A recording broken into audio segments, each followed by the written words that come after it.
What's up, everyone? Grant Cohn, John Chapman, someone you might know, never been on my channel before, but we have a special event coming up in Vegas for the draft, and today's kind of a special day because a lot of news is breaking and more news could break in the next couple of hours. So, John, introduce yourself and tell people about this event that I'm going to be at and how they can get there too.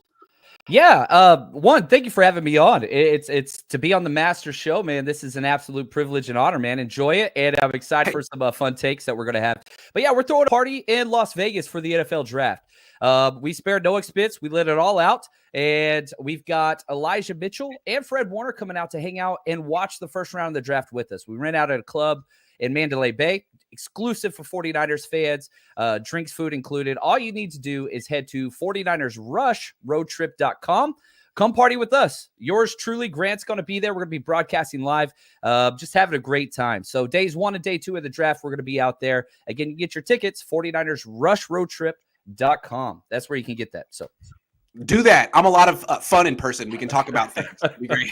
All right, let's talk about Deshaun Watson because he officially was cleared of all criminal charges. Good for him. So now he's back on the table. Teams have been waiting for this.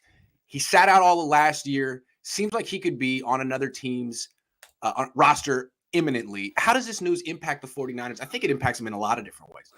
I agree too. One, it puts Jimmy G back on the back burner, right? So Yes. like we went through, Aaron Rodgers, you went through Russell Wilson, and Jimmy's always been kind of option C from the get-go for every team he's ever been on, really. And this puts him back there again. Even after Carson Wentz and all those things, he's still back there. And so what happens is, even if Jimmy had, if the 49ers had an option for Jimmy, now it's pause because everybody's going to go after their best option first. Yeah, like why would the Colts not inquire about Deshaun Watson or the Pittsburgh Steelers or literally any team that's interested in Jimmy Garoppolo?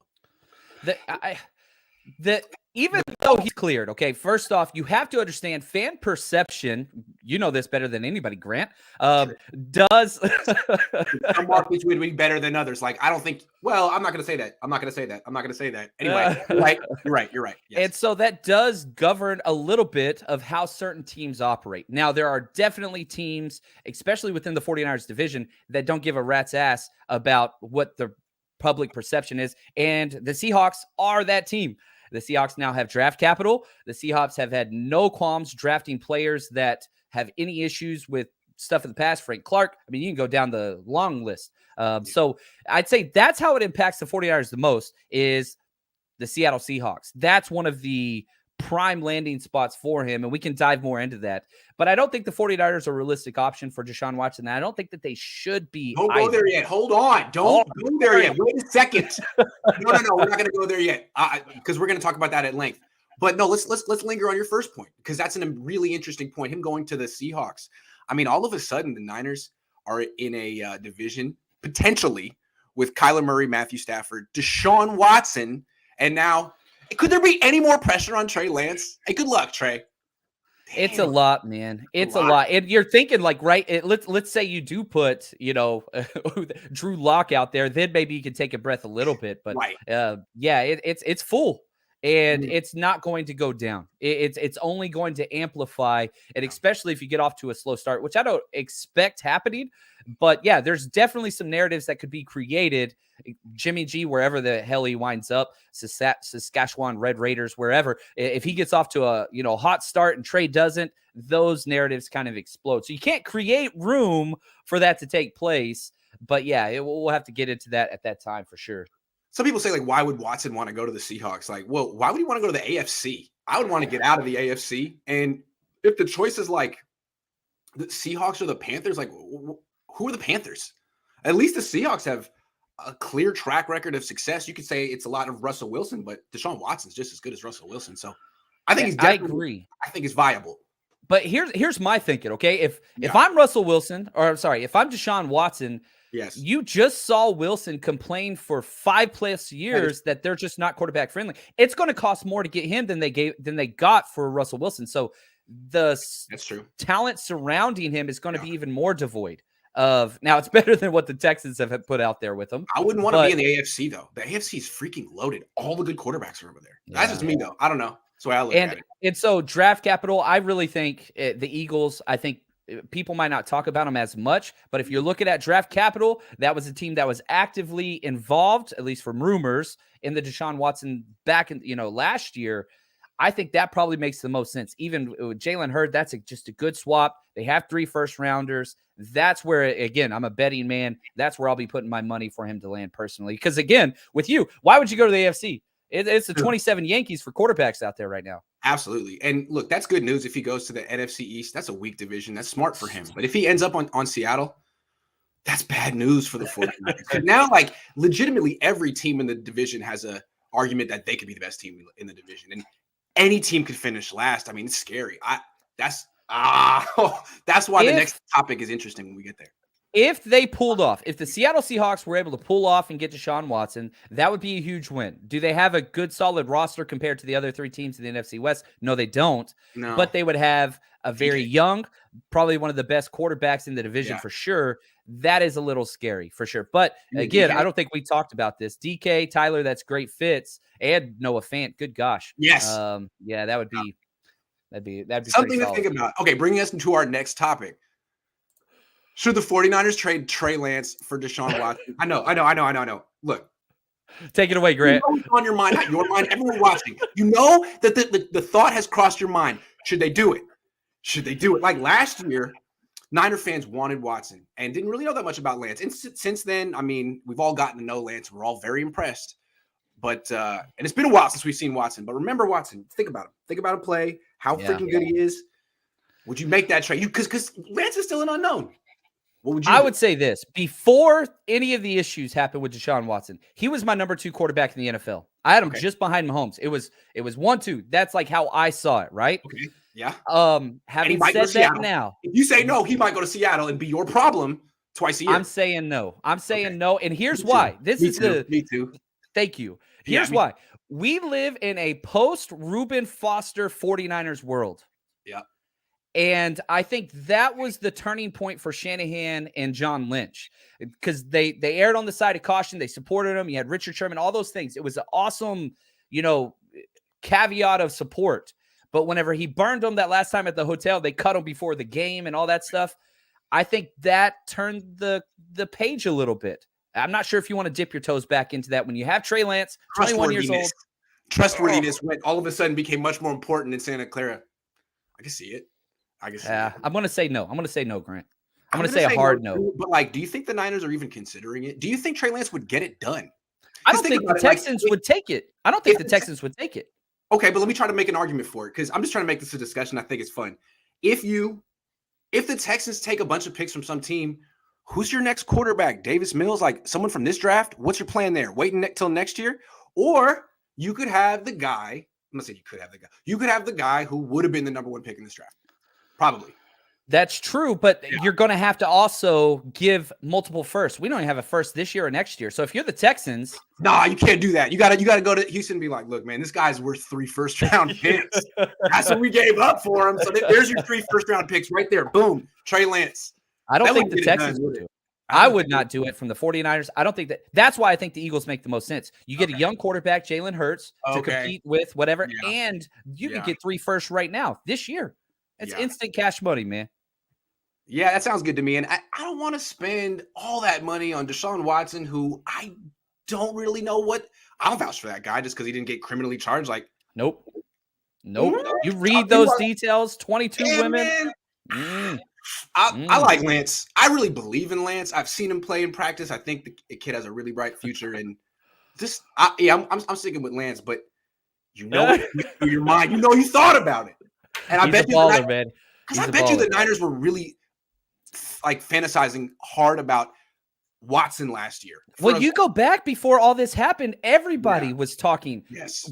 We've got to be the leading candidate for Watson because that's before we unloaded all those picks for Trey. Yes. It was very clear and obvious. That was after the Jimmy G injury in 2020, and everybody was pissed.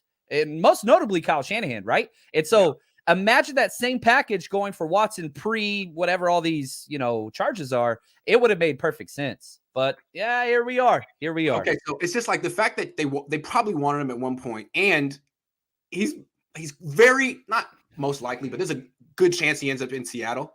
it just puts the Niners in a weird spot. Like, do you get him, or do you like try to make some deal with the Bucs to get Tom Brady? Like, what is your plan this year? All of a sudden, it's like teams are anteing up in the NFC West. It's very interesting.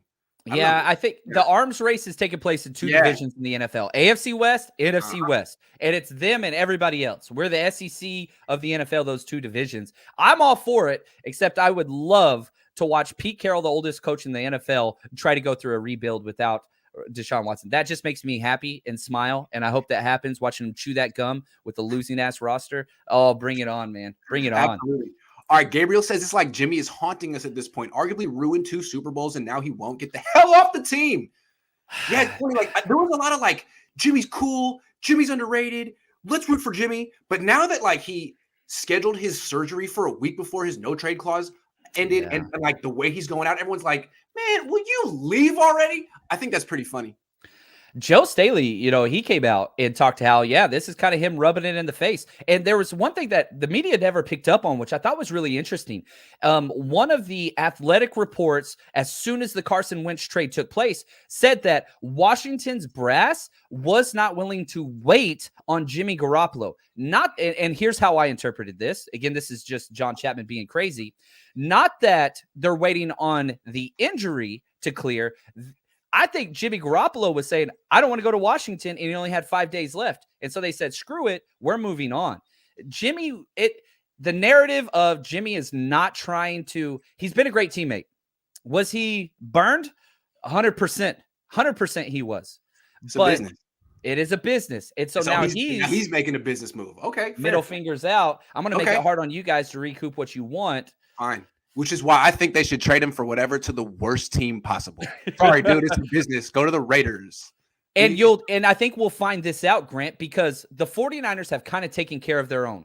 Even like DeForest Buckner, who they traded away, they let him pick the terms. They let him negotiate a deal. That's true. If you want to burn Jimmy, you can burn Jimmy. I don't think that's good business long-term because he's so loved in the locker room. But if you wanted to, hey, man, don't mess with us, for sure. Yeah, you could send him to, like you said, the Texans or whomever else. There's places you can send them to. You telling me it's a coincidence that they scheduled that surgery for like 6 days before his no trade? Like, come on. That's just like, it's so bad that the NFL should almost investigate. Like, is there like, what the hell is, you could just do that if my shoulder hurts. I got a surgery. I think that it seems like it's almost bending a rule. It's I don't like it at all. The narrative of, we wanted to wait and see if it would heal. Sure. Me too. I'm staying out of this one. I think he was legitimately hurt. I think he probably did need surgery. The timing is what bothers me, like you said, Grant. The timing is rough. It just feels like a slippery slope. He's probably in the right here, but like, I don't know. The next time, don't you just, hey, you're going under the knife for something. I'll figure it out. Your back hurts. Your shoulder. It's your neck. Why wait a month? Why wait a month? Terrible. Watson to the Raiders, Carr to the Colts. Carr being dealt is a legit thing. And I think so too. And one of the quarterbacks nobody's talking about, Baker Mayfield. Like, if you were to ask me the best place for Jimmy to land, it's the Cleveland Browns. System, what's around there, success. They had Jimmy last year. I think they go to the playoffs. I'm not a Baker guy, but I know who is a Baker guy. The Seattle Seahawks. Rumors were crazy when he was coming out, how high they were on Baker. So Baker to Seattle, again, this is just what's happened in my head, no sources. Okay. Baker to Seattle, Jimmy to the Browns. I think that would be match made in heaven and best for the NFC West because I am not a Baker guy. I think he is one of the most overrated QBs. I think the Browns are a good organization for Jimmy because the Browns are perfect system. Yeah, perfect system and just a really inept franchise. And we'll see how he can do with that because they're always kind of on the cusp of being good, but then it all falls apart, kind of like the Cardinals. Man, what the hell's going on with Arizona? Neither here nor there. But yeah, that's interesting. The King James L says, isn't Houston all Patriots brass? Wouldn't they be interested in Jimmy G and Kittle more for Watson if the Niners were actually interested? I don't think that Jimmy is good for a rebuild. I think Jimmy is good for a win now. You're a player away. Yeah. Again, I think a coach that is kind of on the cusp of maybe getting fired, that's where Jimmy should go. Because he's going to get them in the playoffs. Usually they don't get fired if you're in the playoffs. That's where he goes. Texans aren't going to the playoffs for, I don't know, this decade. Not happening no matter who they get. Yeah, and like the thing is like, okay, so what's the dude's name there? Caserio. So Caserio liked Jimmy Garoppolo in 2014 and 2015. A lot of people did. So did Josh McDaniels. We don't know what they think of him 5 years later, 6. A lot has happened since then. He's 30. Yeah. He hasn't improved. He's not improving. So, yeah, I'm not sure about that. Jacob says, Grant, don't even go there. Play the damn kid. I feel you. I was just riling you up. I had to rile you up. I love it. In the afternoon because you're about to take a nap. Ninth Wonder Comics says Jimmy's trying to burn the Niners. They should burn him back. Fight fire with fire. I'm Old Testament. I'm Jewish. That's how I feel. 5 for 9. Oh, what? You did what? You want to get released? Oh, no. You want to pick your own destination? Now you're going to Vegas. So let's play the flip side of that. Is Jimmy holding the eye for eye against the 49ers? 49ers started it by trading all that to go get Trey. True. Now he's getting his revenge. Good point. But that's not usually how it ends. It just keeps piling. I don't think they should. It never ends. Cycle of violence. It never ends. That's why someone's got to turn the other cheek. But I wasn't raised on that. Sorry. All right, moving on. No, should we move on? Because once we move on, it's over. We're not talking about Deshaun anymore. I think it's enough. We did 15 minutes on it. I think it's enough. Let's talk about some sober topics. Let's talk about Daniel Brunskill. Oh, he's a restricted free agent. How important is it for the Niners to bring him back? I think that Daniel Brunskill could be, this isn't an NFL award, but it should be the 6-man award, right? He's the best 6th offensive lineman on a team in the NFL. That's what I want him to be. I do not want him to start. I would love for him to be our number 6 offensive lineman that could come up and back up all 5 guys. I don't want him starting at right guard. I don't want him starting at center if Mac retires. I sure as hell don't want him starting at tackle. But I do think that the fact that you can get him so cheap, Kyle Shanahan wants to make a love baby with this dude. He's not going anywhere. You bring him back, but again, he should not be starting, and that shouldn't be the plan. You know, it's funny. I kind of like Daniel Brunskill. I feel like he's improved. When he first came to the team, his body didn't look like he was ready to start, but I think he's bigger. I think he actually improved from 2020 to 2021. And for whatever reason, it's always hard to get like consensus with offensive line grading. I don't know what PFF thinks of him, but Sys Data Hub loves him. Freaking loves him for some reason. Yeah. So, I mean, he's young, he's cheap. Bringing him back as a restricted free agent probably doesn't hurt you. I'm cool with him at right guard. You could be better, but I'm just like worried about they're going to lose Laken Tomlinson and replace him with Aaron Banks and cross their fingers. Like, what is the plan at that spot?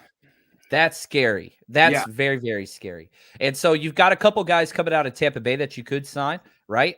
Jensen, and if you want to slide him over to guard, whatever. But yes, you're correct. That scares the hell out of me. Now, the best case scenario for the 49ers is Aaron Banks, he was just a diamond in the rough and they just got him sitting and he comes in like Trey Lance and, does very, very well. I'm not putting money on that. Laken, you got to bring back. The number 1 priority in free agency and the draft this year for the 49ers. Make Trey Lance comfortable. How do you do that? You bring back a left guard who missed 0 plays, played in all 20 games. Yeah. So why not? It seems like that's important because the Niners haven't shown they can draft and develop offensive linemen. I had this epiphany earlier today, but what the Niners keep doing is drafting dudes and moving their position. Hey, Aaron Banks, you're left guard. Give right guard a try. Hey, Cole McKivitz, you're a left tackle. We think you're a right guard. It's like, so maybe they should stop doing that because when they have success, they just find a guy who's good in the NFL and be like, we'll put him on our team.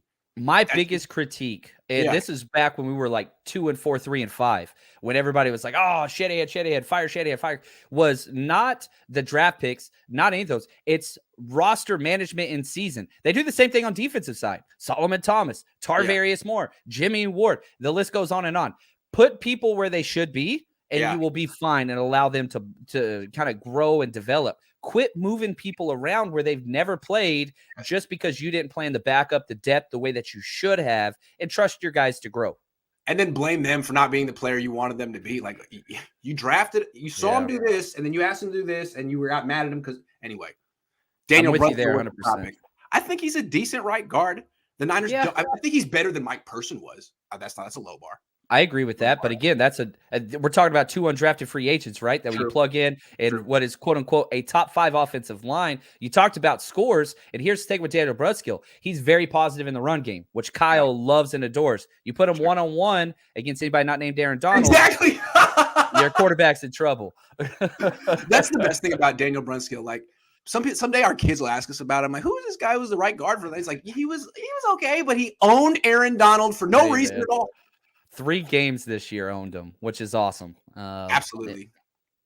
Ninth Wonder Comics is trading for Trey and starting Jimmy is hardly. Eye for an eye. More like cutting off your nose to spite your face. True. Yeah. Liked it. Porn star Jimmy to Cleveland for a third. Trey Lance, GK, and that third for. I think it's important that the Niners trade for a pick next year and make it conditional.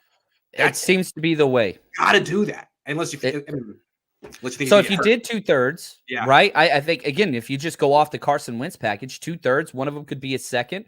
You talk about the injury risk of Wentz. It's the exact same for Jimmy. It's all those things. So why change it? Yeah. Why change it?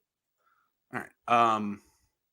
So Bobby Wagner to the Niners, great player, but the Niners, like, this is one of the positions where they've shown no problem drafting and developing guys.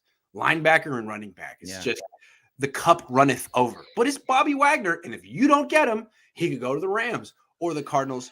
Do you think it's worth it? Would he be an upgrade? Oh, he's an upgrade. Okay, yes.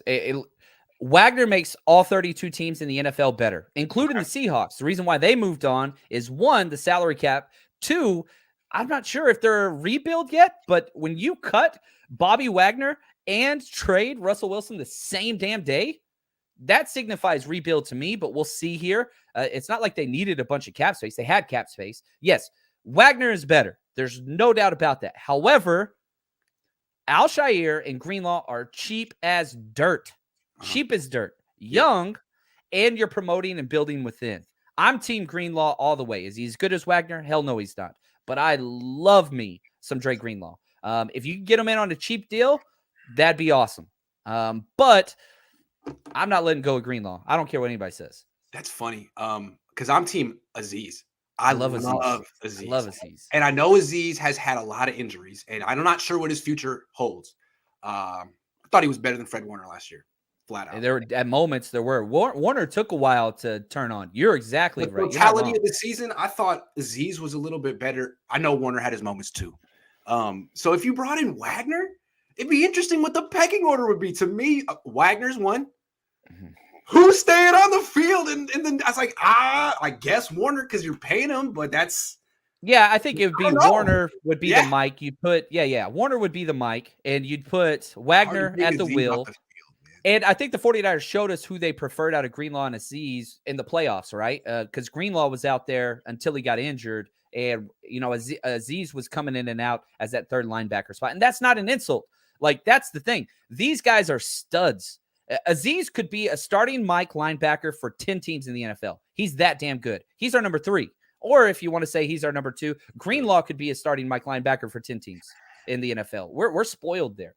I'm with you. Greenlaw's X is really good, but Aziz, I really felt like he was one of the better off-ball linebackers in the league last year. I'll see if he could back it up with another season like it. But damn, I saw Devondre Campbell and him on the same field. I thought Aziz was every bit as good as Devondre Campbell, is what I was saying.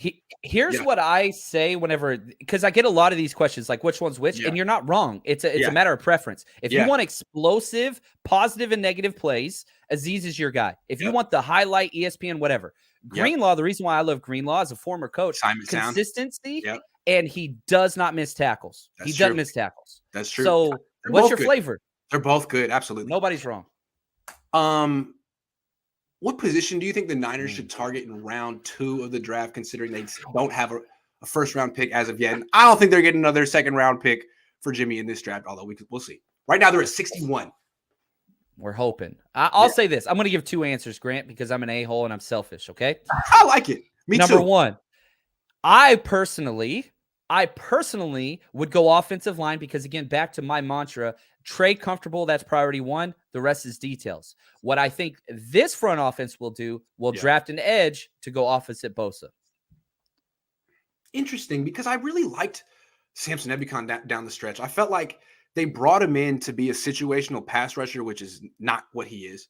But once they gave him the job as a full-time defensive end, it was up. He's a hell of a run defender for a guy who looks like an outside linebacker. He really is. And then he had 5.5 sacks in the last 8 games. So to me, I think $8 million for a guy who could get you double-digit sacks and is just coming into his own. So I'm curious to see what the Niners think of him. I'm actually encouraged. Maybe if they are, they don't necessarily have to take an edge at that spot. But if that's the best player available, you won't pass. I would say this, based on the snap count uptick through the playoffs when it mattered most, the Niners love him. But also, I don't think that you draft an edge to replace him. I think, and we'll talk about this later on, you draft that pass rush specialist because we saw how good this defense could be in that very short window that Dee Ford was healthy. So I think that's what you're targeting. Can you get a pure edge, bend, speed dude to replace what Dee Ford was for that short window and add that to what you have now with Samson and all those things. And two, I'll throw this in there too. I think Arden Key's walking. We saw this front office see what happened with Kerry Hyder. You get a cheap guy, he overplays, let him go get paid. Same thing with Arden Key. They're going to let him walk, and they'll just bring somebody else in. That's kind of the way next guy is Maurice Hurst. They do the same thing. If he stays healthy. If he stays healthy, I'm sure they'll sign another guy. But Maurice Hurst is on deck. I'm sure they're thinking he can do everything Arden Key. And I think when they brought him in, they were thinking Hurst would be the interior rusher. I think they discovered mid-season that Arden, he wasn't doing that in preseason, was he? No. Well, yeah, he wasn't. No, he was not. I don't remember him doing that in training camp. It was something they figured out mid-season. It was genius. Chris Kosarick is damn good at his job. Yes. He really is. Matthew says, I read Wagner said he wants to play with Warner. Sorry, Aziz, you're out. They're two of the best, man. They're two of the best. 100%. You got to put them in there. I mean, you go back to 2020. Warner was the number 1 All-Pro votes, and then you had Wagner number 2. I mean, they were right there. Dude, who's Hater Darth Vader? I don't know. Says, how does the female owner dynamic for Watson play for Watson in Seattle? Interesting question. The way I read it is the way I read it is that this owner is not as engaged in football as Paul Allen was, and her attitude is, Schneider, Carroll, it's your team. And it sounds like they're kind of acting like they own the place, which is how they just won a power struggle with Russell Wilson. I mean, how many coaches can win that? He did. And look again, social media does play a factor in this. They're putting the Wilson castaway clip up there and then deleting it. Never said anything positive or thankful to Wilson until after all the stuff came up. They didn't even tell Bobby Wagner that he was released. He found out outside of the team. This he's a potential Hall of Fame linebacker for 10 years, and you didn't even tell him? You're creating a really poor, I don't know, man. Sherman's being outspoken against him. Russell Wilson's not liked it there for 5 years. Mm-hmm. It's just, it's like Arizona on steroids, which is also bad. You got to take care of your people. It seems like Carroll and Harbaugh are kind of similar, like a little rah-rah-ish, and it works in college because people are always coming in and out. But in the NFL, after 3 or 4 years, it's like, I heard these mantras. I heard this speech. I heard this, enough. I think that's kind of what happened to Harbaugh and Carroll. And that's why Carroll's trying to rebuild a little bit, because he knows he's a college coach at heart. Yeah, I like it. Percy Robinson says, hey, Grant, I love the show. Got another prospect for you, speed rusher out of Ole Miss, Sam Williams. Check him out. What do you know about him? Man, Sam Williams is fun. I'll say that. And I'll tell you this. This entire draft class is unreal. And if you look at Sam, he's powerful. He's short, about 270 pounds. He's short, thick. So if you go back to, oh my gosh, Elvis Dumervil, you remember that? That's one of my comps for him. Elvis Dumervil was so good. He's short. He gets under. So a lot of the tackles now are 6'6", 6'7", 6'8". And so he's your little bowling ball thick in the pants that can kind of push underneath those. So he's a little bit of an unorthodox pass rusher, but very fun, very productive. You can get him day 3 probably in this draft class because it's just so thick.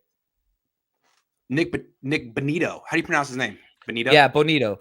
I hate Oklahoma. I'm a Longhorn myself, but he's fun. Dominated the Senior Bowl, went down there, had a great time. I'm not quite sure he's what we want. He's the exact opposite of Sam Williams. Light in the pants, undersized, small. I think 3-4 outside would probably be what's best for him. Off the ball, Sam linebacker, early downs, pass rush specialist, third downs, what I would put him at. Bingo. All right. What is the position the Niners should target in round 3? Not the comp pick, the one in the 90s. Wide receiver. I'm with it on this. It's not a huge need, but it's such a deep, good class. Why would you not take advantage? It's so deep. You only have 3 wide receivers on the roster. True. I sure as hell don't want Travis Benjamin on this team anymore. Me neither. So, like, my problem was you get to the NFC Championship game, and Debo and Ayuk, they were wide open the whole damn game. Quarterback was missing them, whatever. Pass protection, don't care. What they would do is they would sub out Ayuk and Debo on the same play and bring in Trent Sherfield and Travis Benjamin and do 2 running plays in a row. It was almost telegraphed. Yep. You've got to get to the point where you have 4 to 5 wide receiver options for Trey Lance so that teams don't know, hey, Debo and Ayuk are out. Guess what they're going to do here? Yeah. Because it was so simple. And so plus added to this, what happens if Debo goes down? Your entire offense going to stall? Yeah. Like True. That's a good point. Get something there. And there's also, this wide receiver draft deep. What people don't realize is like after everything changed week 9. That's the Arizona game. That was Kittle's first game back from IR, and Kyle had to figure out how to get Debo, Ayuk, and Kittle the ball. And week 10 was when Debo became a running back. From that point on, he had like 60 carries and 43 catches. And in terms of receiving yards from week 9 on, Debo was third in yards, third in catches. That's how Kyle used him. Third option. And like the main running back. I think that's going to continue. I think his running back usage is going to go up, and they're going to need, Kittle's in and out. Ayuk was the leading receiver down the stretch last year. They're going to need another wide receiver. You're right. And they could get a starting caliber dude at 91, which you can't always do. No, and to say that it's deep is an understatement. Right. And you've got some guys coming off injury too that could possibly be there. And so I'm pumped about the wide receiver class because it's going to continue to be like this in the NFL drafts. But again, now is the time where, we have our big slot guy in Juwan Jennings, who's going to be brought back. No doubt about that. You need burners that can stretch the field now because you finally have a quarterback that can throw it deep, can throw it outside the numbers, alleviate the pressure on the running game. Take advantage of that. Yeah, I like that. I would like going back to round 2. I'd like them to get a DB in round 2. They haven't drafted a DB in round 2 since Tart. I think that's kind of a silly streak. But they don't value it, right? Of course they don't. They should. I do. I think the whole NFL does. I don't understand why you have to have such disdain for the entire secondary. Like literally every other position group on your team has an impact player except for that one. Why? Because you don't want one. You think they're overrated. Like just get one. They might. They say they like. I think they're going to sign one in free agency, but not J.C. Jackson. Probably not Stephon Gilmore, like a lower tier guy. And then draft somebody probably in the 3rd or 4th round again, or whatever we get for Jimmy G. I think that's going to be the corner pick. Hold on. I got a name for you. I forgot to put this dude in there. He's supposed to be way earlier. I got a name. Okay. Hold on. Nope, that ain't it. Should the 49ers sign Jeff Gladney? He was a first-round pick in 2020. Started in Minnesota, didn't play well as a rookie, was accused of domestic violence, some really bad accusations, but was acquitted. Yeah, it was rough. That's a rough one. Was acquitted yesterday. And in the spirit of the Deshaun Watson news, where everyone's like, yay, he's innocent. Let's talk football. Well, here's another guy who's innocent. What do you think? This guy would be cheap. He would be super cheap, and you'd do like a 1-year prove-it deal. I was really high on Jeff Gladney coming out of TCU. I had him as my number 4 or 5 corner, and I call him Muscle Hamster. Like, he's jacked. Again, I'm a Longhorn guy, so I've watched this guy play since high school, and he'd be perfect in the slot. 5'10", undersized, but mean as hell. Like, he is a bully. Now, you got to go back to the off-the-field stuff. Slot, for sure, sorry. I think that this is a person that will be suspended. That's just my own personal take on reading the details. The NFL does not like black guys, and this one looks really, really bad. Remember when the news came out, they cut him on the spot, right? The Vikings did. I think this is somebody that's going to be suspended personally. That's just my take. Okay, good to know. I still think cheap, might play the long game here. First round pick. You haven't had a talent like that since Jason Verrett. So, if it was one of my favorite picks that year in the draft, I thought this was by far one of my favorite picks. Look, I haven't actually looked in the details of this case at all. All I know is that he was acquitted, and everyone's saying, "Who are we to judge?" Right? So, hey, just saying, something to think about. Hey, a guy who's young and was a first-round pick is available for the low right now. If you can stomach what he's been accused of. As long as he doesn't gamble, then he's going to be okay. You know what I mean? That's the big thing. You can't have that, Grant. NorCal Troca says, can we just cut Jimmy Garoppolo already? At this point, Elvis Grbac had a better career than Jimmy Garoppolo. Elvis Grbac. Wow. Oh, Grbac. I love it, man. Grbac also had a better career than Troy Aikman, if you look at those stats. So throw that out there. Are we talking about like overhyped backups of Hall of Famers? Yeah, I feel that. I'm telling you, man, the only reason Jimmy Garoppolo is a thing is because he got drafted by New England and got to be next to Tom Brady. Everyone thinks, imagine if he got drafted by Cleveland. I don't even think he'd be in the NFL anymore. But he's been with Bill Belichick, Kyle Shanahan. Now he's going to I feel like the Nick Foles and Jacksonville thing is about to happen real quick. Like the wheels are going to fall off immediately. Everyone's going to be like, what were we? Like, a lot of people are telling you don't do it. I'm telling you don't do it. But some team's going to think he's a winner. And I think it's a lot of it's just the goldfish theory. I think there's like 15 decent quarterbacks. I'd probably say there's 12 decent quarterbacks currently in the NFL, and everybody's just scrambling, rolling the dice, playing craps. How many teams are going to take gambles on Carson Wentz or Jimmy G? Like, they're average, and they might be able to get you an extension because they might get you to the playoffs, but like they're not. I don't know. Jimmy G's a decent quarterback, but only because there's not 20 good quarterbacks in the NFL. Dude, I feel like I could name 30 guys I prefer. Here's my thing with Jimmy. I'm sorry, I keep coming back to this, but I feel like I'm going to be proven right. Jimmy had Kyle, Debo, Kittle. I mean, he had a lot, and he still barely had a 2-to-1 TD to INT ratio. He's like one of these quarterbacks who can't move and can't read defenses. That's Josh Rosen. Those are the guys who bust the hardest. And that was a weird phrasing. Sorry. Those are the guys who are the biggest busts. Somebody make that shirt, please. Somebody please make that shirt. Anyway, so he's got all these limitations, and I feel he's just a testament to his weapons and his play designer that they could go as far as they did. Once you take away those weapons and you're like, hey, man, create, put the team on your back, make a play, protect yourself. Like, he can't do any of that stuff. So I don't know. And plus, he can't even protect himself on the football field. He gets hurt every 4 or 5 games. Like, nah, not for me. Jacob says, give me Christian Watson. I will not stop saying it. He's not wrong. He's not wrong, but you can't get him at 61. And, crazy things happen, but the way that he had that combine, and he's just a rare freak, man. They don't grow on trees. Him and Kyle Shanahan's offense would, if you squinted, it would look a little like Julio Jones. Well, and look at the NFL, what it's doing, right? Yeah. Joe Burrow, Jamar Chase, they played in college. You look at Waddle and Tua, that was 1-to-1 connection. Like, it just keeps going. Hurts and, Devontae Smith. Why not train Christian Watson? They've got the history. Keep it together, man. Yeah, I'm with it. I really did say that. I'm so sorry. Scotty Martinez says need to address the cornerback position with that second rounder. Hey, what do you think of Marcus Jones? Slide. That's my guy. And return capabilities as well. He is explosive. He's fun. Houston's had a hell of a team. They coach their secondary very well down there. I like him a lot because, one, this is my biggest issue with our secondary. Ball skills. I want turnovers in the secondary. Like, I don't know why we don't value that as much. Especially you look at our safeties. I'm with it on that. Yeah.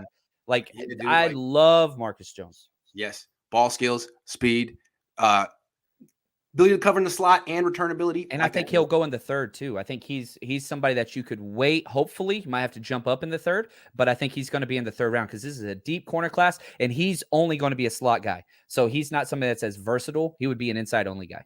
I'm going to need to ask the people in the comment section to grow up, all right? Marcus Jones going to bust the hardest. Grow up.